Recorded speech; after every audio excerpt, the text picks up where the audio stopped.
ഇവിടെ എല്ലാ കാര്യങ്ങളും നമ്മൾ ഓർമ്മിച്ചു പോകേണ്ടതാണ്. എന്തുകൊണ്ട് ചില കാര്യങ്ങൾ കൂടി ഇതിൻ്റെ ഭാഗമായി പറയേണ്ടി വരികയാണ്. ഈ കാര്യത്തിൽ പിന്നീട് ചില വ്യത്യസ്തതകൾ ഉയർന്നു വന്നു.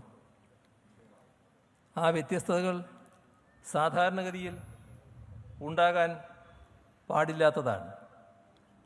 പക്ഷേ നേരത്തെ പറഞ്ഞ രീതിയിൽ ഇതിനെതിരെ നിലപാടെടുക്കാൻ യോജിച്ചവർ പിന്നീട് അതിൽ നിന്ന് മാറി നിന്നു.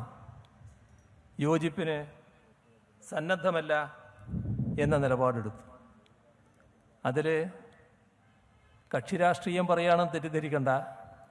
പക്ഷേ വസ്തുതയായി പറയണമല്ലോ. അതുകൊണ്ട് പറയുകയാണ്, കോൺഗ്രസ് പാർട്ടി ഈ കാര്യത്തിൽ ആത്മാർത്ഥമായ നിലപാട് സ്വീകരിച്ചില്ല. നേരത്തെ യോജിച്ച നിലപാടെടുത്തവർ പെട്ടെന്നുണ്ട് ചുവട് മാറ്റുന്നു. അവർ എന്തുകൊണ്ടാണെന്നറിയില്ല. BJP, RSS, സംഘപരിവാർ കേരളം സ്വീകരിച്ച നിലപാടിനെ അപഹസിച്ചാലും പരിഹസിച്ചാലും നമുക്കത് മനസ്സിലാകും. കാരണം അവരുടെ അജണ്ടയാണ്. ആ അജണ്ടയ്ക്ക് എതിരായ നിലപാടാണ് കേരളം മൊത്തത്തിലെടുത്തത്. പക്ഷേ നിയമസഭാ പ്രമേയത്തെ കോൺഗ്രസിൻ്റെ പ്രധാനപ്പെട്ട നേതാവ് തന്നെ പരിഹസിച്ചാലോ? അതോടൊപ്പം തന്നെ അദ്ദേഹം പറയുകയുണ്ടായി, ഈ പ്രമേയം പാസാക്കിയതിൽ മുഖ്യമന്ത്രി മേനി നടിക്കുകയാണ്. പ്രമേയം പാസാക്കിയതുകൊണ്ട് കേന്ദ്രം പാസാക്കിയ നിയമം ഇല്ലാതാകില്ല. എന്താണിത്? ഇത് കോഴിക്കോട് കടപ്പുറമാണ്. ഇവിടെ ഉപ്പ് കുറുക്കിയത് കൊണ്ട് സൂര്യൻ അസ്തമിക്കാത്ത ബ്രിട്ടീഷ് സാമ്രാജ്യത്വത്തെ ഇന്ത്യയിൽ നിന്ന് കരകയറ്റാൻ, ഇവിടുന്ന് ഓടിച്ചുവിടാൻ കഴിയും എന്ന് നിങ്ങൾ ചിന്തിക്കുന്നത് എന്തൊരു ഭോഷത്വമാണ് എന്ന് അന്ന് സാമ്രാജ്യത്വ സേവകന്മാർ പറഞ്ഞിരുന്നുവെങ്കിൽ അതിന് തുല്യമല്ലേ ഇത്? അവരുടെ കേന്ദ്ര ഭരണാധികാരികൾ സ്വീകരിക്കുന്ന നിലപാടിനെതിരെയുള്ള ശക്തമായ രോഷമല്ലേ നാം പ്രകടിപ്പിച്ചത്? ഇവിടെ ആശങ്കയിലും ഭയത്തിലും ഉത്കണ്ഠയിലും കഴിയുന്ന ജനലക്ഷങ്ങളെ, ജനകോടികളെ ഓർക്കേണ്ടതായിരുന്നില്ലേ? എന്തിനാണ് അത്തരമൊരു നിലപാട് ഉത്തരവാദപ്പെട്ട ഒരു രാഷ്ട്രീയ പാർട്ടിയുടെ കേരളത്തിലെ ഏറ്റവും ഉയർന്ന നേതാവ്, അന്നത്തെ KPCCയുടെ പ്രസിഡന്റ് തന്നെ സ്വീകരിച്ചത് എന്നത് അന്നും മനസ്സിലായിട്ടില്ല, ഇപ്പോഴും മനസ്സിലായിട്ടില്ല. പക്ഷേ ആ നിലപാട് പിന്നീട് ഒരിക്കലും തിരുത്തിയില്ല. അപ്പോൾ അത് കേരളത്തിലെ ഏതെങ്കിലും അവിവേകമുള്ള കോൺഗ്രസ്സുകാരുടെ ഭാഗത്ത് നിന്ന്, കോൺഗ്രസ് നേതാക്കന്മാരുടെ ഭാഗത്തു നിന്നുണ്ടായ ഒരു നടപടിയാണ് എന്നെല്ലാവരും ധരിക്കേണ്ടത്. കാരണം നേരത്തെ പരിപാടിയിൽ യോജിച്ചു, ഒന്നിച്ച് പ്രക്ഷോഭം നടത്തി, ഒന്നിച്ച് പ്രമേയം പാസാക്കി, ഒന്നിച്ചു നിന്നു.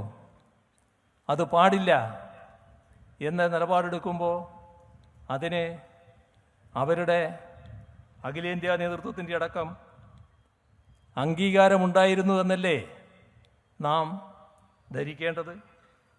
അതിൻ്റെ ഭാഗമായി യോജിച്ച പ്രക്ഷോഭമുണ്ടായില്ല എന്ന് മാത്രമല്ല, യോജിച്ച പ്രക്ഷോഭത്തിൽ പങ്കെടുത്ത ഒട്ടേറെ കോൺഗ്രസ്സുകാരുണ്ടായിരുന്നു. അവർക്കെതിരെ പലയിടങ്ങളിലും നടപടിയെടുക്കുന്ന നിലയും ആ പാർട്ടി സ്വീകരിച്ചു. ഇവിടെ അഖിലേന്ത്യാ തലത്തിലുള്ള ഒരു കാര്യവും ഓർക്കുന്നത് നല്ലതാണ്. പൗരത്വ നിയമ ഭേദഗതി പാർലമെൻറ്റിൽ പാസ്സാക്കിയത് ഡിസംബർ 2 വാരത്തിലാണ്. ആ പൗരത്വ നിയമ ഭേദഗതി പാസ്സായപ്പോൾ രാജ്യത്താകെ പ്രതിഷേധം വന്നു. നമ്മൾ മാത്രമല്ല, പിന്നീട് പലരും പ്രതിഷേധവുമായി രംഗത്ത് വന്നു. ഡിസംബർ 10 രാജ്യമാകെ തെരുവിലിറങ്ങുന്ന കാഴ്ചയാണ് നാം കണ്ടത്. ആ ഘട്ടത്തിൽ ചിലർ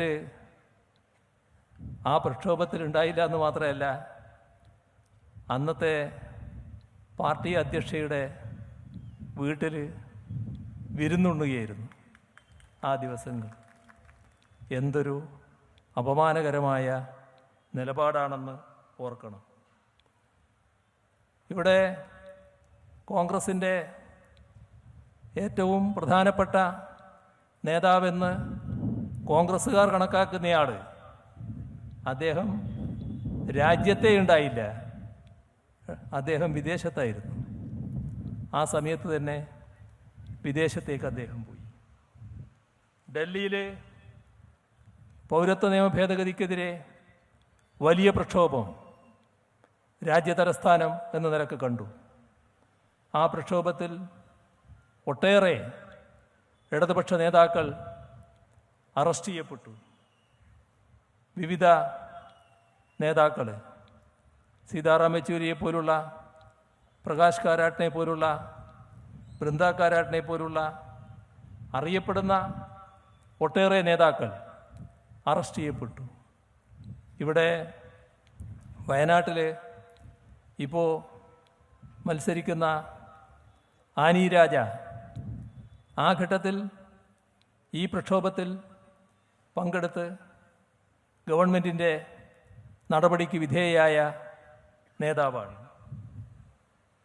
ഈ ഘട്ടത്തിൽ ലോക്സഭയിൽ കേരളത്തിൽ നിന്നുള്ള പാർലമെൻറ്റ് അംഗങ്ങൾ, ആ പാർലമെൻറ്റ് അംഗങ്ങളിൽ ഒരാളുടെ ശബ്ദം മാത്രമേ ഇതിനെതിരെ ഉയർന്നുള്ളൂ. ലോക്സഭയിൽ ആ ആൾ AM ആരിഫായിരുന്നു. അദ്ദേഹത്തിൻ്റെ ശബ്ദം മാത്രമേ ഇതിനെതിരെ ഉയർന്നുള്ളൂ. മറ്റുള്ളവരെല്ലാം സാങ്കേതികമായി ഒന്ന് എറുത്തു എന്ന് വരുത്തി മൂലയിൽ പോയി ഒളിക്കുകയായിരുന്നു. എന്തുകൊണ്ടാണ്? അന്ന് മഹാഭൂരിപക്ഷം അംഗങ്ങൾ, കേരളത്തിൽ നിന്നുള്ള ഏറെക്കുറെ മഹാഭൂരിപക്ഷം അംഗങ്ങൾ ഇതിൽ പ്രതികരിക്കാതെ മൂലയിൽ ഒളിക്കുന്ന സ്ഥിതിയുണ്ടായത്.